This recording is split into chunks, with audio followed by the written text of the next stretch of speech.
que ta grâce nous accueille devant ton balinga mikati na nkolo topesi bino mbote na kombo ya Yesu Kristo.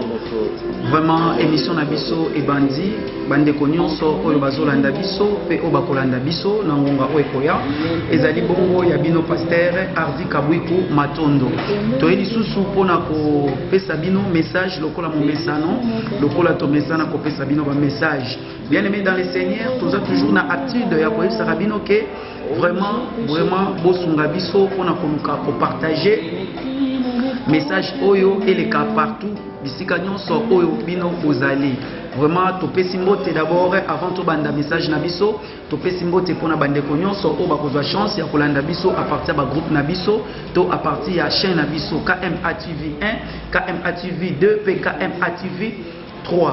Lelo ezali mokolo na biso oyo ya yambo ya mois oyo tozali na 10e mois to profiter vraiment to profiter kopesa bino pe programme na biso ya mois ndenge ezali programme na biso ya mois ezali lokola momesano pona bayibalandaka biso na KMA TV boko continuer toujours kolanda émission na bino pensée pe pona bandeko nyonso oyo toza na bango na kati na lisanga na génération de feu pe na génération des aigles vraiment bolembate bandeko oyo nyonso bazo soutenir misala oyo ezoleka na niveau ya Alpha 5 oyo etali makambo ya évangélisation topesi bino vraiment mbote makasi wana na bosani te président Simao pe papa na biso Eric bino nyonso oyo bozali na kati ya génération de feu pe génération des aigles topesi bino mbote to encourager vraiment bandeko oyo vraiment ndenge tolobi bazo sala musala ya évangélisation na kati na marché na biso ya Alpha 5 balingami tozali ba Kristo tozali bana nzambe mukumba oyo toza nango ngai na bino ezali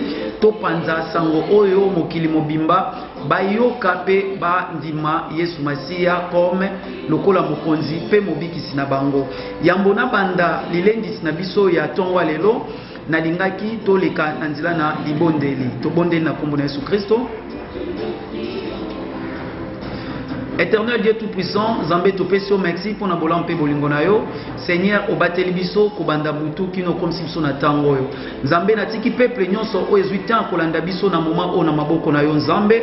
Kolo yeba na kobatela bango, yeba na kolendisa bango. Tondimisa mina nzela na molimo ete liteya na biso ya tango lelo Nzambe ekosimba moko na biso afin que ait apporté quelque chose. Totiki moment o na maboko na yo, kamba biso na kombo na Yesu Kristo. Amen. Toza toujours ko continuer na programme na biso ndenge na yoti ko yebisa bino eza lokola momesano ezali ndingisa o tozwa pona kopesa bino liteya ya tango nyonso yambo tokota na liteya na biso na lingaki totanga na mokanda na Matthieu chapitre 5 verset 34 kino na 37 na bandi na bango na 34 mais moi je vous dis de ne gérer aucunement ni par le ciel parce que le ciel c'est le trône de Dieu, ni par la terre, parce que c'est son marchepied, ni par Jérusalem, parce que c'est la ville du grand roi. Ne j'irai pas non plus par ta tête, car tu ne peux rendre blanc ou noir un seul cheveu. 37. Que votre parole soit oui, oui, non, non. Ce qu'on ajoute vient du malin. Parole du Seigneur. Balinga mikati na nkolo toeti kolanda makomi santu o toeti kotanga Bible ezopekisa biso Bible interdire biso to gérer Bible lobi na biso ke non to kata ndai te na kolandisa mana likolo po ete likolo ezali bisika na bule oyo papa na biso ankembo avandi to kata ndai te na mabele po ete na mabele ezali bisika oyo ye achaka matambe na ye to kata ndai te na mutu po ete moko te kati na biso aza na makoki ya kobongola suki ekoma moindo to ekoma pembe parla na ena lobani balinga mikati na nkolo eza parmi ba makambo ozo sala ke biso bana na Nzambe tozo négliger yango pezo kanga bolamu na Nzambe epusa na pene na biso toza na biso ba Kristo tokendaka na église mais ba makambo yo eza ba biloko ya mikie tantôt na komona meza minene kati na kibonzambe pourquoi makomi oyo toeti kotanga ezali batu te basanganaki mpo bakota yango na Bible ezali Nzambe nde apesaki ndingisa epai ya bantoma na ye oyo bayambaki message avant ngai na yo batia yango na makomi po ete ebana kolendisa biso na yo molingami kati na nkolo tango Bible ezoko insister na likambo vraiment tolendisanga c'est que kati na likambo oyo ekoki kokanga lipamboli na biso to ekoki pe kofongola lipamboli na biso. Bible ezoko insister elobi to meka ko gérer te eloko eza eloko penza to betela CTT. Pourquoi ngai na yo toyebi bisika to vandaka bisika to fréquentaka ba maloba nini tolobaka vis-à-vis ya bandeko na biso likambo tanto eza vraiment ndenge oyo yokelaki te mais ozo confirmer message wana pe ozo gérer na kombo ya Nzambe. Kombo nini ya Nzambe oyo ozo gérer au moment où Bible ezo pekisa ngai na yo na mokanda na Matthieu oto etiko tanga balobi to gérer na kombo ya Nzambe te, to gérer na likolo te, to gérer pe na mabele te, to gérer même pas na kingo. Siko yo ko gérer o gira ko gira ka yango na ndenge nini ezali parmi ba makambo oki ko s'apparaître mike mais ekoki pe okanga lipamboli na yo. Bible ezo pekisa biso likambo soki Bible pekisi te ke ebiti na nini ngai na toza ba témoin to koti na vie ki mo Kristo lelo te tozwi te ko umela liboso na Nzambe et tango tozo umela liboso na Nzambe posa ya Nzambe za te ke totikala toujours bana mikie posa ya Nzambe za tokola eza makambo ebele Nzambe akoki ko pardonner yo parce que okoti na bon Nzambe sika ozwaki tango ya koyoka likambo ote mais ngai na yo oto umeli tozwaka ta ko méditer maloba na Nzambe tozwaka ta ko yoka yango tanto na nzela na babisi tanto na nzela na basali na Nzambe mususu na ba audio ou bien na ba télé mais nini zo sala ke ngano to changer te. Au contraire posa ya Nzambe zali différence moko ezala entre biso ba tuto bikotisa na kibon Nzambe to biso oto bengama selon volonté na ye pe na ba oyo nanu ba yoki message ya bon Nzambe te. Mais il se peut que si les lots différence wana ezo sala mate parce que moi eloko moko muke oyo zo mona muke ezo kanga yo parla na loba nini ezana bato ya Nzambe belé bana na Nzambe belé peuple de Dieu belé bazo umela na mukati na masumu bazo umela na mukati na pauvreté bazo umela na mukati na malédiction et na royo solo moko ezana malédiction moko te komaka na vie ya moto sans pourtant ezanga cause pourquoi na lobino bongo okoki kozala auteur ya malédiction na yo okoki pe kozala innocent problème ezate mais yo kana ça yo innocence ozoloba parce que yo tem to sumukaki po malédiction kota na vie na yo mais c'est pas que na génération oyo yo utito na lignée oyo bimela ezana batu moko boye basalaki likambo moko boye o lelo tanto likambo wana ezo condamner bo moyi na yo mais ceux qui peut tanto na lignée oyo bimela batu moko basumukaka na bango te basalelaka Nzambe ndenge sengelaka bayokaka pe batosaka maloba na bon Nzambe. Il se peut que yo moko zokanga vi na yo à partir makambo oyo giraka ozo girer na likambo oyo za na confirmation na ngote ozo girer na likambo o conscience ozo biso ke za makambo lokuta mais pour se défendre ozo luka ko girer. Pourquoi balinga mikati na nkolo toza bana na Nzambe posa na Nzambe zali toza la exemplaire bisika nyonso tozo zala parce que biso tozo représenter Christ na ba dimension nyonso biso tozo représenter Christ vis-à-vis ya bato nanu bayebi Christ te comportement na ngai na yo ekoki pe ko enseigner mutu andima ke Nzambe oto sambelaka aza Nzambe ya solo comportement kaka ya ngai na yo ekoki pe ko sala ke et influencer bato bazali banda bakota na kati na kibon Nzambe. Mais yo comportement nini yo affichaka vis-à-vis ya bandeko na yo comportement nini yo affichaka vis-à-vis ya ba ozaka na bango pembeni Nzamba sunganga na yo Nzambo to salela aza Nzambe oyo atikala jamais kolekisa likambo inaperçu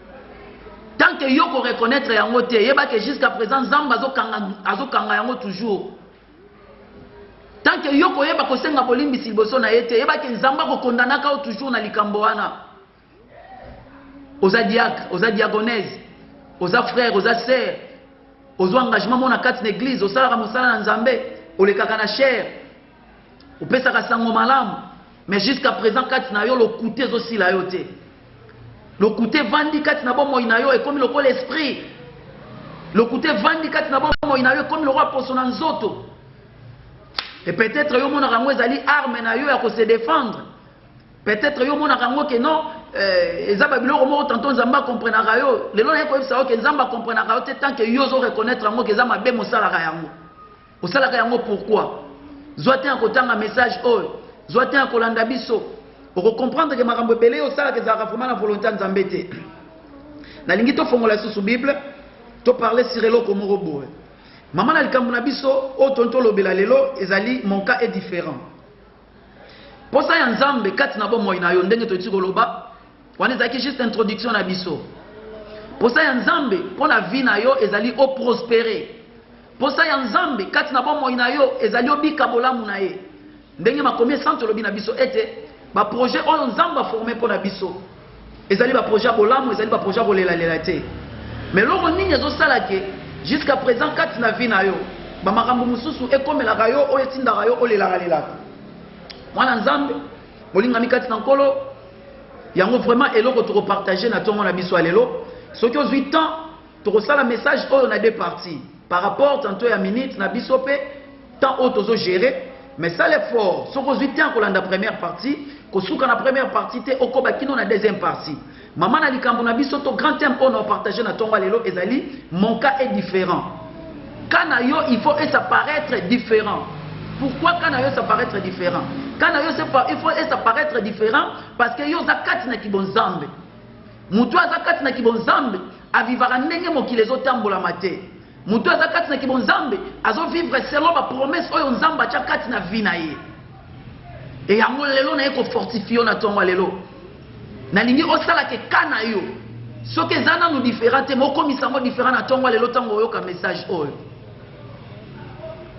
Mais na kati na kana yo pour comme différent kolandisama ya ba promesse o nzamba sala pona vie na yo point autre eti kotanga na mokanda na Matthieu chapitre 5 oyo bible ezoko interdire biso ko girer eza parmi makambo pe koki kokanga yo okendaka église osalaka volonté ya nzambe opesaka offrande otosaka programme bakambi mais il se peke eloko yo minimizaka ya muke wana yango nde kangaka vie na yo yozomona ngo muke par rapport ya kibomoto na yo yozomona ngo muke par rapport ya ndenge yo kaniseli yo kanefsa yo ce tobi totanga na bible na parler histoire ya mutu moko boye ongana toyebi yango très bien mais mutu wana a trouvaki mort comment a trouvaki mort pourquoi parce que alingaki akanga arche alliance ya bonzambe alinga koti sa sentiment na ye na kati na kimokambu kibonzambe mutu wana babenge na kombo ya Uza lukaki arrêter axe par rapport à ba sentiment na ye alukaki atelemisa axe kibonzambe par rapport ya oye yebelaki na kibomoto na ye engai na yo toyebi histoire na koki ko apprendre yango te ememelaki elua kati na vie na ye na otanga na mokanda na Ézéchiel chapitre 16 verset 1 kino na 4 bible lobi na biso nini. La parole de l'Éternel me fit adresser en ces mots. Fils de l'homme, fais connaître à Jérusalem ses abominations. Tu diras, ainsi parle le Seigneur, l'Éternel, à Jérusalem. Par ton origine et ta naissance, tu es du pays de Canaan. Ton père était amoréen et ta mère une ethnienne. À ta naissance, au jour où tu naquis, ton nombril n'a pas été coupé, tu n'as pas été lavé dans l'eau pour être purifié, tu n'as pas été frotté avec du sel, tu n'as pas été enveloppé dans des linges. Amen, hein? Parole du Seigneur. Balingami, awa, tu comprends le message. Maman a dit quand on a besoin de parler, Ezali, mon cas est différent. Quand il faut apparaître différent. Pourquoi? Quand il faut s'apparaître différent parce que yo qui message. Quand il faut s'apparaître différent pourquoi? Parce que yo côté la carte de kibonzambe. Quand il faut s'apparaître différent pourquoi? Parce que yo comprenant message. Tantôt avant bande comme ça na libota ba comprendre yango. Yango na lingi vraiment landa biso na boyebi pe na bokebi nyonso. Awa toki maloba na nzambe ndezoloba. Nzamba lobi na Ézéchiel pardon. Alors, maloba na ngai nzambe na yebisi yo pona peuple oyo nzamba bandi ko yebisa bango origine na bango bisika bauta nzamba zo rappeler bango malédiction oyo frapper bango atangeli bango lolenge batata na bango babimela ayebisi bango lolenga ba mama na bango bisika babimela pe aye ko yebisa peuple alors bitambo bobota maki lokola bosokwa maki na mai ya boule te lokola bapetolaki bino na mungu ate makambo ekolandaka bino toujours nzamba sunganga na yunde konangai. Et bien là, tu vas se retrouver dans un problème. Parce que non, on va suivre connaissance. Raison pour laquelle la Bible est à cette que le peuple n'a pas bunganzela na kozanga boyebi. Nana yo pese peke to bimana libota moko boy. Tozo vivre ndenge batu nyonso bazo vivre. Sans pour autant tozongisa makanisi sima. N'insister koloba ke problème nyonso kotaka na bomo ina mwana na nzambe. Problème nyonso komelaka yo na vie et yaka hasard mate. Etindika makana nguya moko boye. Etindika makana maloba moko boye. Ouais, salaka ke problème wana la tanzoto na yo. Mais tant que yo kozwa conscience te, tant que yo kosala te ke kana yo comme différent, on continue toujours ko vivre na kati na situation wana. Peuple ope bazwa ki temps. Souffrance zo koba toujours. Mosali na nzamba s'est retiré parce que nous sommes mawana nzambe pona bango. Et en ce moment-là, nzamba a commis qu'on faire voir, a commis qu'on lakisa ye. Origine ya pasi wana. Nzamba lobi papa na bango, ba tata na bango bazaki ba moréen. Ba mama na bango ba utaki songolo. Et bango moko. Baleka ki boete, baleka ki boete, baleka ki boete. Mais ngai na yo kana biso ko koma différent comment? Maloba na nzambe ndeza na nguya ko lave biso. Maloba na nzambe ndeza na nguya ko pesa biso lolenge oyo nzamba lingi tozala. Kokufa liwa ya batu msusu te. Batu msusu basala na bango makambo moko boye. Yo na kozanga koyeba. Kokoma ko subir, kokoma ko futa ba peine na bango. Yo na kozanga koyeba. Kokoma ko futa ba nyongo na bango sur le plan spirituel.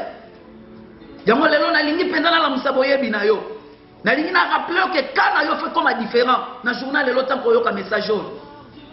Na lingi na so que kana yo fait comme différent na journal lelo. Oza condamné ko bika bolamu moko te, pardon, mabe moko te na ba obango ba bikaki. Tant que yo suis connaissance te, yango ko sala ko umena na kati na makambo.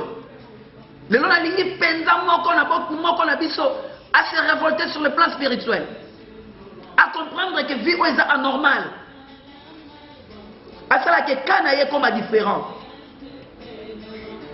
Nzamba sunga biso. Yorana sayo. Kaka na le même passage au Totangi. Na lingi na présenter yon nzambe na bololenge misatu. Na lingi na présenter yon nzambe ya passé. Na lingi na parler yon nzambe ya présent. Pe na préparer yon pour nzambe ya futur. Parce que awa na kati na message. Batangeli biso 3 générations. Donc c'est que batangi bisika ba papa na bango ba utaka. Na mona moko meta première génération. Batangeli bango bisika ba boti oyo ya bango sur place. Bisika ba uta. Na mona ngo le deuxième génération, pe na ye komona peuple wana le troisième génération. Et raison pour laquelle na tongo lelo. Nena présenter yon nzambe na balolenge misatu. Na lingi na betelo lisolo ya nzambe ya passé. Na lingi na betelo lisolo ya nzambe ya lelo. Pe na préparer yo pona nzambe ya lobi. Nzamba sunganga na yo. Nzambe vraiment sunganga na yo. Biso to ete ko lendisama na moi oyo tuko sila. Tu parles qui beaucoup plus pour un nouveau départ. Quand un nouveau départ, yo pe na lingi na lobela yo ngo lokwa ndeti na génération moko lisusu ya sika. Et pas ya nzambe nyonso za possible. Yo monyango kala par rapport ya boyebi na yo kibomoto. Mais pas ya nzambe asa capable ya ko établir yo lokola ekelamu ya sika. A doter yo ba pouvoir ya sika. A mandater yo pe na mission moko boye ya sika afin que o accomplir mission na selon volonté na ye pe lolenge ya zotindela yo. Et pas nzambe makamba kala existera te. Kaleza par rapport à kibomoto na biso. Qu'est-ce qui prouve que le lobby est un lobby par rapport à ya bonzambe to par rapport à yo? Par rapport à ngai na yonde le kwa to lala ki to la muki. Lobby to komisa ngo passé, le loto benga ngo présent, pe o ezoya to benga ngo futur. Na ngina présenter nzambe na ba dimension na misatu. Na ngina yebisa yo nzambe ya alpha, o yazali nzambe ya bobandeli. Na ngina présenter nzambe ya Emmanuel, o yazali nzambe kati na bato. Nzambe azotambola na bato longo. Pena na présenter nzambe ya suka, nzambe akopesa bomo ya seko. Ce qui a débit, il y a alpha. Il se peut qu'on ait inconscient. Nous avons conscientisé Emmanuel. Nzambo tant kazana yo elongo. Et ça passe au commettre berère. Nzambo tant kazana yo elongo. Et ça passe par malédiction réclamée yo. Nzambo tant kazana yo elongo. Il faut finir changer. Balinga mikati na nkolo. Ngana zala toujours ya koloba na momesa na kolobelo moko. Pas si soke umeli na kati na via mutu. Mutu akoma ko trouver en normal. Pas. Eza kwa mutu malade. Du fait que malade est umeli kati na ye. Il se peut ka comment zela neka liwa. Akoma pesa mungu na bakombo malade na ngai. Boyebi bien que malade na ngai na ngama makelele te. Pourquoi? C'est peut que eza pe indépendamment ya volonté na ye. Du fait que umeli est sens na vie na ye. Azomona ta ko s'en sortir comment? Mais le long na ninga na auto vivre vu anate. Na lingi kana yo vraiment comme différent. Mais kana yo comme différent au moment où vous conscience na makambo na zo ebisa yo. Kende ko revoir écriture. Kende ko revoir makomi oyo. O comprendre ngo mie lisusu kengai. Nzamba opeso lisusu monde c'est la malamu oyo comprendre le message oyo. Nzambe jamatika ko sala promesse ezanga ko se réaliser. Asala ba promesse nyonso po esuka kaka na ko se réaliser. Nzamba na tina ko se réjouir na biloko nyonso to mona na mokilité. Asali yango pona ngai na yo nde to sepela nango. Nzamba na posa confort te. Po ete na lola yo ebite nini oya vivaka. Pona makambo etali confort. Mais ce qui confort ezo ko exister, c'est que ngai na ndo photo vivre confort. Ce qui lix existe aka, c'est que ngai na ndo photo vivre yango. Nzamba zani na posa nango te. Nzamba za posa na ngote ndeko na ngai. Nzamba za papa oyo alingi bana na ye. Pona konore bana na ye. Pona kotake bana ne ba ko malaise. Azu biloko wana nyonso yo lingaka oyo lukaka. Confort, nyonso wana atia mo na disposition na yo. Lelo tonto sa kana yo comme différent. Non, c'est lolo bananga mena muto azo comprendre. Lelo na lingi to sala kana yo comme différent. Oza condamné à vivre la vie wana oyo ozo continuer na ngote. Oza condamné à tikala na position oyo oza na ngwana te. Il faut toujours obanda ko comprendre origine bouta wapi. Simana yo ndeko conscientiser moral na yo. Simana yo ndeko conscientiser bo moto na yo. Pour osala nouveau départ na Nzambe. Obanda ko marche ya sika. Na kati ya marche wana ndeko sala ke kana yo comme différent. Balinga ni kati na nkolo. To pesa Nzambe position ya kibomoto ndenge to kanisaka te. To sala te Nzambe akoma ko comprendre kana yo au moment où apesi yo ba capacité nyonso yo ko sala ke conscience de la mukapo se comprendre. Lisumu eza toujours lisumu. Ta ko conscience ya ko senga bolimbisi na ngote okokufa na lisumu. Si tu habites dans la Bible, et ça va faire Nzambe msuba kufa pe na malade. Et non parce que Nzambe abandonné ki bango.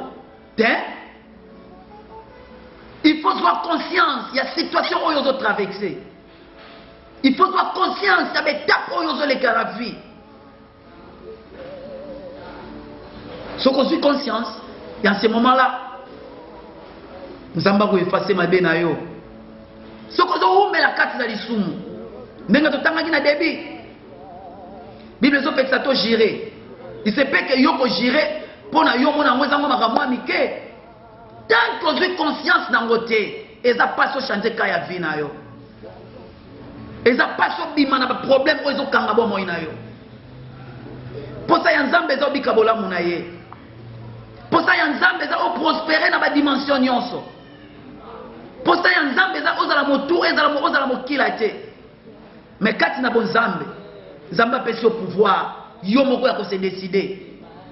Olingo vivre na bénédiction, to vivre na malédiction. Olingo prospérer, to tikala na position, to na situation ozanango.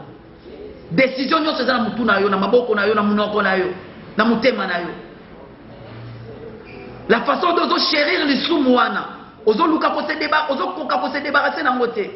Et ça fait le lengo kolongara na mokilo sans pour autant bika bolamu na Nzambe. Situation ni ne kangi vina yo. Situation ni ne zo compliqué vina yo. Mbongo malade. Et telle cette situation en écoulous. Le lengue autre est qui n'a pas longue mabe. Le lengue autre est qui n'a pas longue malade. Le lengue autre est qui n'a pas longue pauvreté. Tant que vous avez conscience sur la tête. Il y a un cambane zo ou mais la carte n'a pas moyen. Il y a un cambane zo impact carte na vie na yo. Il faut que moto na yo la muka. Et ce d'abord que le lengue na za le lengue on zamba lingite na za. Kobima na famille o eza modi eza problème te. Malédiction na makila na Yesu nini eza makasi. Eza problème te. Obima na famille eza modi oui. Obima na famille babala raté oui. Obima na famille babonga raté oui. Mais tali ça problème wana liboso na nzambe no baza makasi pe munene koleka marambo wana nyonso. Ils ont dit tout dans la Bible. Et l'autre côté qu'on lave yo, au long de la situation et ça comme le nzambe. Et l'autre côté qu'on enveloppe yo, et bomba yo, et zipa yo. Pour la malédiction et comme akati na yo te. Et ça comme makamba bonzambe. Mais le lenge ni yozo gérer les ango. Li sumuni yozo condamner fina yo. Nzamba sunga yo. Zamba sunganga na yo ndeko na ngai to pusana peto comprendre makambo na nzambe na lingi avant to banda rochite to fongola Bible na biso mokanda na 1 Corinthiens chapitre 2 fongola penza mbangu soki ozwi koleka ngai na vitesse fongola yango to fongola Bible na mokanda na 1 Corinthiens chapitre 2 verset 9 kino na 13. Mais, comme il est écrit, ce sont des choses que l'œil n'a point vues, que l'oreille n'a point entendues, et qui ne sont montées au cœur de l'homme, des choses que Dieu a préparées pour ceux qui l'aiment. Amen. Hein? 10. Dieu nous les a révélées par l'Esprit, car l'Esprit sonde tout, même les profondeurs de Dieu. Bien aimé, nous allons continuer à faire un message. Nous allons biso na si suite il y a développement et un message oyo landa biso en la deuxième partie. Donc parler na makambo oyo, ce qu'on mettre en pratique. Vie na yo faut changer. Kana yo faut comme différent. Et sengalité yo vivre ma bénion so oyo faut bazo vivre na famille na bino. Et sengalité yo za la condamner lo lenge oyo ba tu ebele na kata famille na bino baza condamner. Yo za lokola bangote. Bokoki ko za la même sol. Mais bokoki ko vivre jamais même sort. Bokoki ko za la même famille. Mais bokoki jamais ko vivre même malédiction. Bokoki ko za la même société. Bokoki jamais ko vivre même difficulté. Bokoki ko za la même pays. Bokoki jamais ko vivre même situation. Pourquoi? Parce que yokana yoza différent. Yoza lokola batunyo sauté. Yoza peuple choisi selon la volonté de Dieu. Yoza peuple appelé selon calcul ya Nzambe. Nzamba sunganga na yo to comprendre makambo. Nzamba sunga yo, nzamba sungangai, vraiment message na biso na lobaki to kabla yango na deux parties pour na temps na biso pe ba difficulté msusu tozana ngo sur le plan technique. Nzambe apambola bino, nzamba apambola bino, eza toujours ya bino ndeko Pasteur Hardy Kabwiku Matondo. Pona bino batu bozwite en kolanda biso, bolandi première partie ya message na biso, nzamba pesa bino makoki, makasi, pe mayele ya ko comprendre yango afin que bo landa biso lisusu na deuxième partie. To profiter avant ko sil sa émission na biso, to pesi mbote et pas ya papa na biso Serge à partir à Lyon, ya Rennes pardon. Topesi maman na biso Blandine Nzakisa, topesi maman na biso Lydie à partir de France Mbote, topesi maman na biso Lisa Wedge, bandeko nyonso bozo soutenir biso, bozana libanda, vraiment nzambe ya lola apambola bino, bolemba biso te, bo soutenir biso. Nazasir, tomekaki un peu ko expliquer bino, moi ba difficulté nini tozana ngo sur le plan technique, boyeba vraiment ko sunga biso afin que to panza message oyo na ndenge ya malamu. Pona yo pe oyo ondima ko s'abonner na chaîne abiso KMA TV 1, KMA TV 2, KMA TV 3, vraiment nzambe alola amona yo apambola yo. Cette fois-ci tozui moi ba mesure moko ya kosunga ete ba émission na biso nyonso ata émission na biso pensée o ele kaka na KMA TV 3 tokobanda sikoyo ko diffuser yango pe na KMA TV 1 KMA TV 2 ainsi que na KMA TV 3 tozabana nzambe boyebi ke biso na chaîne na biso KMA TV tolobelaka nyonso o etali éducation tolobelaka nyonso pona ko édifier peuple ya nzambe eloko tantôt tolobelaka te ezakaka politique vraiment tolobelaka yango te wana etali biso te biso to s'intéressaka na makambo oyo ekosunga ngai na yo tomona loboko na nzambe pe to bika bilaka ya nzambe kwa luba pona bomoi na biso nzambe na lola apambola bino na profiter kopesa mbote epa ya papa na ngai papa Daniel Lelo na profiter kopesa mbote na ngai epa ya mama na ngai mama Sizi Ulombo na profiter kopesa mbote epa ya ingénieur Oriel Lelo assistant na ngai collaborateur na ngai nandimi kopesa mbote epa ya présentatrice na biso ya émission Pensée Magali Ulombo pe ndeko na biso Olivia na pesi bino nyonso mbote topesi mama Deborah Biselele mbote bandeko nyonso bozozwa chance kolanda biso à partir ya Kinshasa Mbidi mama Mbidi topesi bino mama Rit Mbidi topesi bino mbote topesi mbote epa ya papa na biso ndeko na biso Samuel merci pour ba conseil pe ba encouragement bino nyonso vraiment bozolanda biso chaîne eza ya bino bana na nzambe tozana lolenge nyonso ya kosala ke chaîne o ekoma populaire tozana lolenge nyonso ya kosala ke message oyo elanda mokili mobimba ezakara likambu ya ngai na yo tozwa yango to considérer yango luka ko partager ka ba lien soki ozwi yango partager yango pe na ba groupe oyo sadera partager yango na ba bandeko oyo olingaka pe bomoi na bango ebika nzambe alola akozanga te kopambola yo boyebi problème nini tozo courir na temps oyo sur le plan technique tokobomba te pona koyebisa bino eza vraiment mabete contribution na yo eza offrande mobimba oyo ozosala pona ko soutenir œuvre oyo ekende liboso toza na difficulté ya ba lumière toza na difficulté ya ba appareil ya caméra professionnel jusqu'à présent vraiment nanu tozwi yango te mais toyebi bien que bino batu bolakaki biso nzambe na lola akopesa bino makoki nzambe alola akopesa bino ba moyen eza mabete soki pe yo ozwi décision osunga biso otindela biso caméra à partir poto nzambe akosunga yo toujours soki pe yo ozwi décision osoutenir biso otindela biso lumière froide donc nyonso oyo ezo kolandisama na makambo etali technique po ekosunga biso tolekisaka message malamu toza vraiment kozela yango parce que posa na biso ezali lokola tozo préparer tokoma na site na biso donc bientôt là vraiment tokozala na site bino nyonso bosoutenaka biso bao nyonso bozala ba activité moko commerciale vraiment exposition ya ba produit na bino to ya biloko nyonso e banda koleka na site na bino na site na biso pardon gratuit pourquoi parce que toza bana nzambe toza vraiment na wana pona kosunganaka toza wana pona ko se soutenir afin que topusa makambu ekende liboso nzamba lola apambola bino nzambe na bikamwa azala na bino elongo bino nyonso tokutani lisusu na mikolo mizali koya na deuxième partie ya message na biso ciao.